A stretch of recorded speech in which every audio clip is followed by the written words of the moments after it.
आजम खान एक ईमानदार आदमी है, जब तक उसके मुंह से नहीं सुनूंगा मैं नहीं मानूंगा कि इंटरफेरेंस के मुतरादिफ है, सो उसके ऊपर डिमांड दिया जाता है। That is a diplomatic procedure.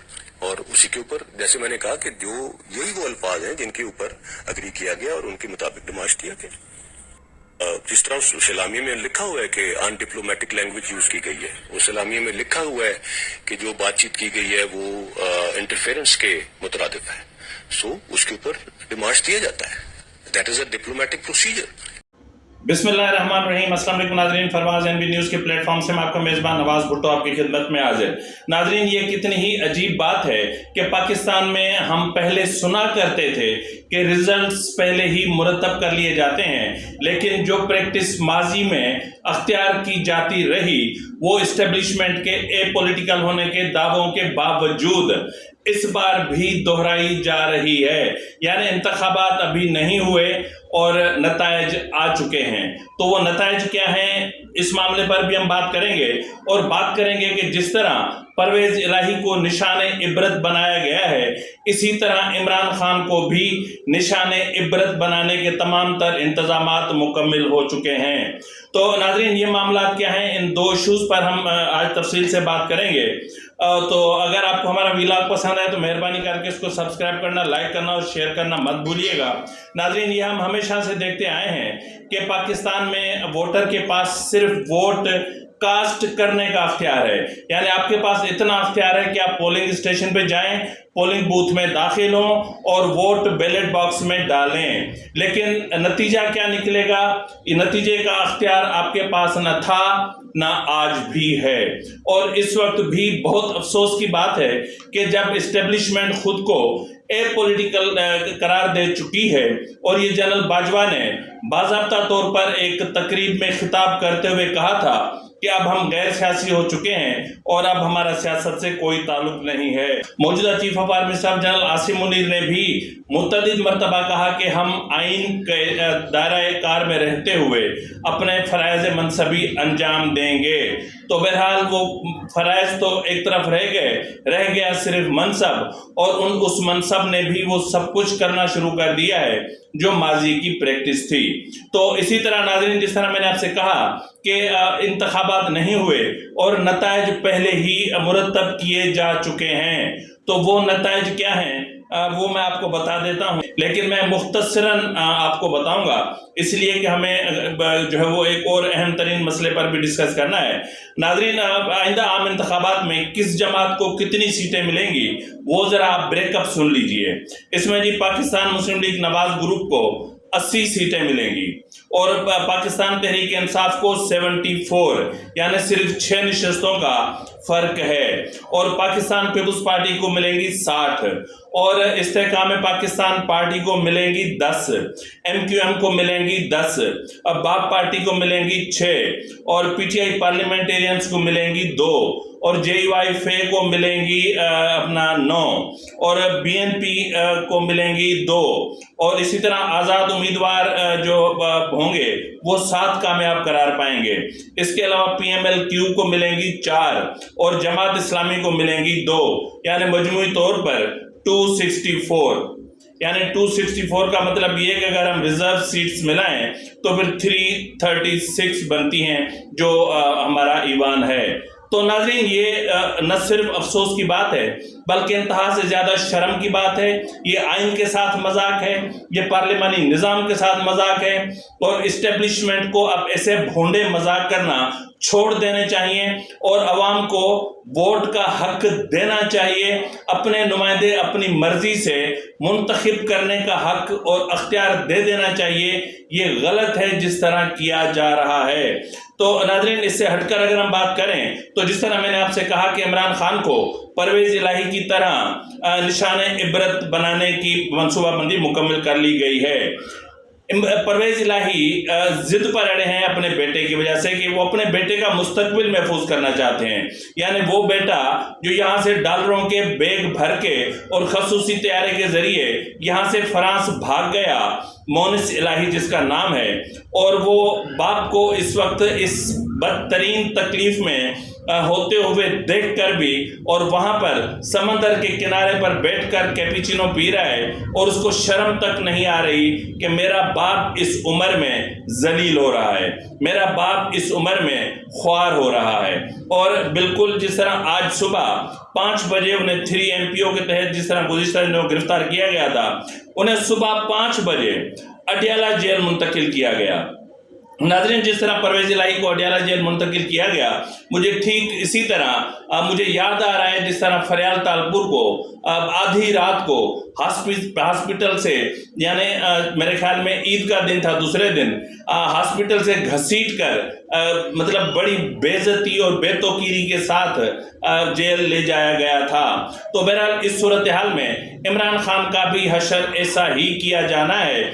और जिस तरह मैंने कहा कि इस वक्त जो आजम खान के हवाले से चीज़ें सामने आई हैं, या जिस तरह बयान हल्फी सामने आया है, या जिस तरह ये कहा जा रहा है कि वो लापता, खुद साख्ता लापता थे, तो लापता होने के पीछे की जो कहानी है वो ये है कि उन्होंने कहा कि मैं अपने दोस्तों के पास था। तो नाज़रीन, ये जो सैफर की कहानी है उसका बेसिक क्या है, मैं आपको थोड़ा सा शॉर्टकट में बता देता हूँ कि 8 मार्च 2022 को सेक्रेटरी खारजा ने मोहम्मद आजम खान से रब्ता किया और सैफर के हवाले से आगाह किया, जिसे उसी शाम उनके रिहाइशगाह पर रवाना कर दिया गया। सेक्रेटरी खारजा ने उन्हें बताया कि वज़ीर खारजा शाह महमूद कुरैशी पहले ही इमरान खान के साथ सैफर के हवाले से बात कर चुके हैं, जिसकी तस्दीक इमरान खान ने अगले रोज उस वक्त की जब आजम खान ने उन्हें सैफर पेश किया। सैफर को देखकर इमरान खान खुशी का इजहार किया और उन्होंने कहा कि इस जबान को US ब्लेंडर करार देते हैं। कहा कि आप इस्टेब्लिशमेंट और अपोजिशन के खिलाफ बयानिया तैयार करके जो करने के लिए सैफर को इस्तेमाल किया जा सकता है। इमरान खान ने आजम खान को ये भी बताया कि अपोजिशन की तरफ से अदम एतमाद की तहरीक में गैर मुल्की शमूलियत की तरफ आम लोगों को तवज्जो दिलाने के लिए सैफर का इस्तेमाल किया जा सकता है। उसके बाद इमरान खान ने मोहम्मद आजम खान से सैफर उनके हवाले करने का कहा, जो उन्होंने कर दिया। अब यहाँ पे ये जो डिक्लासिफाइड नहीं हुआ था, ये ऑफिशियल सीक्रेट डॉक्यूमेंट था, यानी क्रिप्टो दस्तावेजात के हवाले करने के लिए हिदायत और ज़ाब्ते मौजूद हैं। बज़ाहिर यहाँ खिलाफ वर्जी हुई थी। मोहम्मद आजम खान के एतराफ़ के मुताबिक सैफर कॉपी इमरान खान ने अपने पास रखी और अगले दिन 10 मार्च 2022 को जब उन्होंने उससे मांगा तो इमरान खान ने जवाब दिया कि उनसे तो काफ़ी गुम हो चुकी है। यहाँ इमरान खान का वीडियो क्लिप शामिल कर सकते हैं जहाँ वो कहते हैं कि वो नहीं जानता कि सैफर की कॉपी कहाँ है। तो नाज़रीन, ये वीडियो क्लिप मुलाज़ा फरमा लें। अगर तो वो डिक्लासिफाई तो उसका क्या छापा मार के करना है। एक मेरे पास था और वो गायब हो गया, कहीं हो गया, मुझे नहीं पता। लेकिन एक president of Pakistan as the head of services chiefs उसके पास है। नाज़रीन, इसके बाद मोहम्मद आजम खान ने इतराफ़ किया कि इमरान खान ने उनसे कहा था कि वो इसे अवाम के सामने पेश करेंगे और इस बयानिए को तोड़ मरोड़ कर पेश करेंगे और करेंगे कि मकामी शराकतदारों की मिली भगत से गैर मुल्की साजिश रचाई जा रही है। इस पर मोहम्मद आजम खान ने मशवरा दिया कि सैफर एक खुफिया कोड दस्तावेजात है, यानी वो जो सैफर होता है ना, बेसिकली उसमें जो लैंग्वेज इस्तेमाल की जाती है वो कोड वर्ड्स में होती है, यानी आम लैंग्वेज में नहीं होती कि जिसको आम आदमी भी समझ सके। तो उन्होंने जो है वो कहा कि इस मवाद को जाहिर नहीं किया जा सकता और इसके बाद वजीर खारजा और सेक्रेटरी खारजा से बाज़ाब्ता मुलाकात की तजवीज़ दी, जहां वो मिनिस्ट्री ऑफ फॉरेन अफेयर्स की कापी से सैफर पढ़ सकते हैं, क्योंकि इमरान खान की असल कापी अभी तक गुम थी और मीटिंग के मिनट्स से मजीद फैसला किया जा सकता है। 28 मार्च 2022 को इजलास बनीगाला में मुनक्किद हुआ, जहां सेक्रेटरी खारजा ने वजारत खारजा की मास्टर कापी का सैफर पढ़कर सुनाया और इजलास का तमाम मुबाहिसा और फैसलों पर गौर किया गया और इस मामले को वफाकी काबीना के सामने रखने का फैसला किया गया। 30 मार्च 2022 को काबीना का खसूसी इजलास मुनक्कद हुआ, जहां वजारत खारजा के नुमाइंदे ने दोबारा सैफर पढ़ा और काबीना को ब्रीफिंग दी। इस पर भी जो है वो उसके भी मिनट्स हो गए, तो इस मामले को कौमी सलामती कमेटी में उठाने का फैसला किया गया।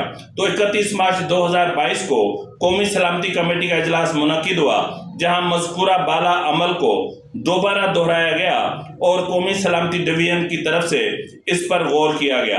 मोहम्मद आजम खान के मुताबिक वजारत खारजा से मौसूल होने वाले तमाम साइफर्स, जितने भी साइफर्स होते हैं जो अपना वज़ीर आज़म के दफ्तर में वो जो वजारत खारजा के नुमाइंदे होते हैं उनको वापस कर दिए गए हैं। ताहम जब तक वो प्रिंसिपल सेक्रेटरी थे वज़ीर आज़म इमरान खान का खोया हुआ सैफर वापस नहीं किया गया, क्योंकि इमरान खान ने उसे खो दिया था और बार बार कहने के बावजूद भी नहीं दिया गया था। तो नाज़रीन, ये तो सिर्फ एक चीज़ है, ठीक है।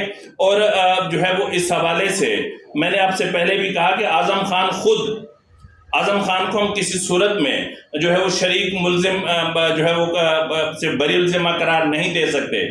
आज़म खान ने खुद एक जो उसकी ऑडियो लीक हुई थी, जिसमें वो खुद इमरान खान को ब्रीफ कर रहे हैं कि साइफर के साथ कैसे खेलना है। तो बहरहाल जो भी हो, ये वो चीज़ है जिससे इमरान खान का हशर नशर होना है और इमरान खान को निशान इबरत बनाया जा सकता है, क्योंकि यही वो चीज़ है कि जिससे कौमी सलामती को ख़तरे में डाला गया और मुल्क की खारजा पॉलिसी को तहस नहस किया गया और अमेरिका के साथ ताल्लुकात को बदतरीन अंदाज में बिगाड़ पैदा किया गया और ऐसी सूरत हाल पैदा की गई कि पाकिस्तान और मतलब जो दीगर ममालिक से मगरबी बिलखुसूस मगरबी ममालिक से ताल्लुकात जो थे वो बिल्कुल बिगड़ चुके थे।